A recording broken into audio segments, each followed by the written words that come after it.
যুক্তরাষ্ট্রে নতুন শিক্ষাবর্ষ শুরুর আগেই চাপের মুখে আন্তর্জাতিক শিক্ষার্থীরা। প্রেসিডেন্ট হিসেবে ট্রাম্পের দ্বিতীয় দফা ক্ষমতায় ফেরার পর অভিবাসন ও উচ্চশিক্ষা নীতিতে একের পর এক কঠোর পদক্ষেপ বাস্তবায়ন হচ্ছে।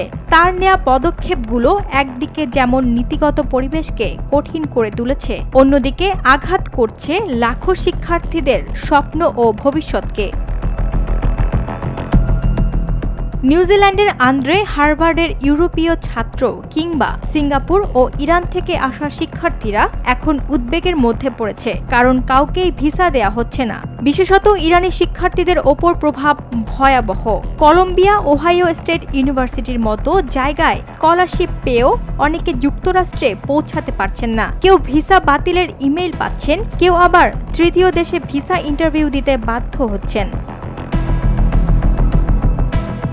ভিসা প্রক্রিয়ায় বিলম্ব, সামাজিক যোগাযোগ মাধ্যম যাচাই, নতুন ভ্রমণ নিষেধাজ্ঞা ও রাজনৈতিক প্রেক্ষাপটে হয়রানির ফলে যুক্তরাষ্ট্রের প্রতি অনাগ্রহী হয়ে পড়ছে শিক্ষার্থীরা। 2025 সালের এক জরিপ অনুযায়ী করোনা পরবর্তী সময়ে যুক্তরাষ্ট্রে শিক্ষার প্রতি আগ্রহ সর্বনিম্নে নেমেছে। বিদেশি শিক্ষার্থী পরামর্শক সংস্থা নাপসা বলছে, নতুন আন্তর্জাতিক শিক্ষার্থী 30 থেকে 40% কমে যেতে পারে, ফলে ভর্তি কমে যেতে পারে 15%।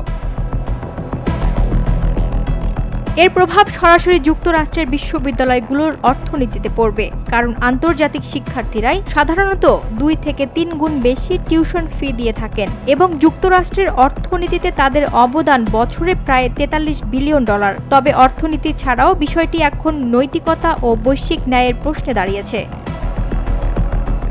ওয়াহিদা প্রান্তি, স্বদেশ প্রতিদিন।